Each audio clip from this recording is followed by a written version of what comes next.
क्रिकेटच्या मॅचमध्ये आतापर्यंत अनेकदा पिच हा मुद्दा कळीचा ठरलेला आपण पाहिलाय. अगदी मागच्या वर्षी वन डे वर्ल्ड कप मध्ये फायनल मॅचचं पिच सुद्धा वादाचा विषय ठरलं होतं. या व्यतिरिक्त अनेकदा पावसामुळे पिच खराब होऊन मॅच रद्द झाल्याच्या घटनाही आपण अनुभवल्यात. पण आता मी तुम्हाला जर सांगितलं की यापुढे तुमच्या आनंदावर विरजण पडणार नाही तर कदाचित तुमचा विश्वास बसणार नाही. पण हे खरंय, कारण बीसीसीआयनं क्रिकेटमध्ये नवा प्रयोग करत हायब्रिड पिच तयार करायचं ठरवलंय. काय आहे हायब्रिड पिच, याचा वापर कुठे झालाय आणि याचे फायदे काय असतील, जाणून घेऊयात आजच्या या व्हिडिओमधून. हिमाचल प्रदेशच्या धर्मशाला इथे सुंदर अशा मैदानावरती हे हायब्रिड पिच तयार करण्यात आलंय. बीसीसीआयनं या प्रयोगाला मंजुरी दिली आहे. आता जाणून घेऊयात हे हायब्रिड पिच कसं तयार होतं. आर्टिफिशियल फायबर आणि नैसर्गिक गवत यांच्या मिश्रणातनं हे पिच तयार होतं. मात्र दिसताना हे पिच नैसर्गिक गवतासारखंच दिसतं. धर्मशाला इथे हे हायब्रिड पिच तयार झालं. त्यात 5% आर्टिफिशियल फायबर आहे.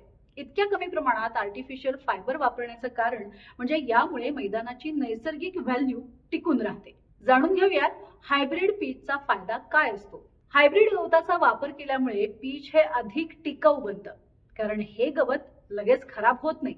अनेकदा एका दिवसाच्या फरकानं सामने खेळवले जातात. अशा केसेसमध्ये आर्टिफिशियल पिच खराब होत नाही आणि त्याचा नव्यानं वापर होऊ शकतो.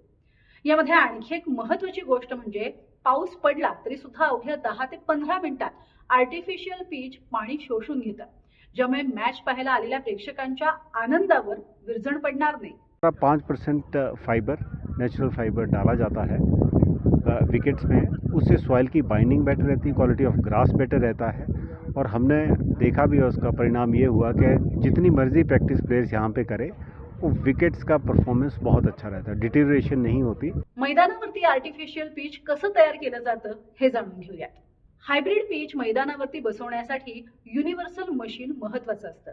2017 साली SIS ग्रास नावाच्या कंपनीनं हे मशीन तयार केलं. कंपनीच्या दाव्यानुसार हायब्रिड पिच तयार करण्याच्या प्रक्रियेत कुठेही कॉन्क्रीटचा वापर होत नाही. आर्टिफिशियल पिच गवताला मैदानात जमिनीच्या आत लावलं जातं.